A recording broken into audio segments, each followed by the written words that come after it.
note for many industries, but a lot of people are still able to afford a night out on the town. KUSI's Tom Jordan is live in Solana Beach, maybe taking a night out on the town himself. Tom?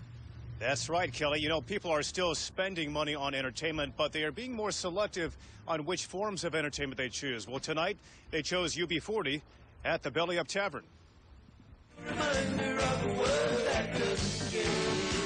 The sounds of reggae, soothing to the soul of San Diego's recession-wearied music lovers. Everybody I know is feeling it. Absolutely everybody. Everybody's making choices. Everybody's cutting back on what they're going to do. We don't get out often. It's nice to have a little chance to get out away from the kids. Times are tough, not just for fans, but also for the people who make the music. There isn't that kind of pot of gold where you can suddenly sell a few million copies of an album. Nobody knows where the music industry's going, you know. I mean, it's all in the air, isn't it, at the moment? We know that these social conditions or problems still exist, and, you know, they bothered us back then, you know, and they bothered us still now, and so we're still singing about them. British reggae group UB40 playing to a sold-out crowd at North San Diego County's Belly Up Tavern in Solana Beach.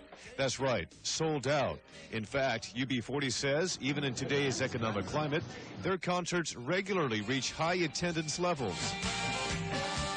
We've kind of tried to make it affordable regardless as to what the economic climate is. The way you make a living as a band now is through live performance, you know, and we're lucky because we've been doing that for 30 years. UB40 may be a hit at concert venues like this, but they still feel the economic pinch. Record sales are way down. Concert venues are a bit smaller than they once were. The recession is affecting the music industry. Falling corporate sponsorships and poor ticket sales have forced some respected music festivals into cancellation, like the San Francisco Blues Festival and Florida's Lingarado Music Festival. But some forms of entertainment are a relatively inexpensive escape from today's fiscal realities. One study found that 75% of the consumers surveyed plan to spend the same amount or more on digital music downloads as they did in 2008. And 60% will spend at least the same on CDs. Many here choosing to invest in a $40 concert ticket, a temporary getaway. UB40 says they'll do what they can to give them that brief relief they desperately need. Take your mind off, you know, your troubles for an hour or two. And that concert is still going on here tonight at the Belly Up Tavern in Solana Beach. But the bottom line here is that record sales are down just a bit for bands like UB40, but attendance remains very strong in concert venues, even in this weak economy. We're live in Solana Beach. I'm Tom Jordan, KUSI News. So, Tom, with the record or CD sales, I know record, that's what I think of too when you say record sales are down.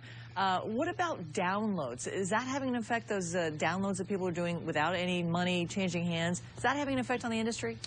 Oh, it's having a huge effect. I think what you're talking about is piracy. We talk about the pirates in Somalia, but there's also the piracy on the internet, people illegally downloading music. That's having a drastic effect on the music industry. UB40 told me today that they probably sold about 60 million records, but when you count all the ones that were illegally downloaded, it's more like 100 million that could have been sold. So about 40 million of those were illegally downloaded. It's a big problem. That's a huge chunk.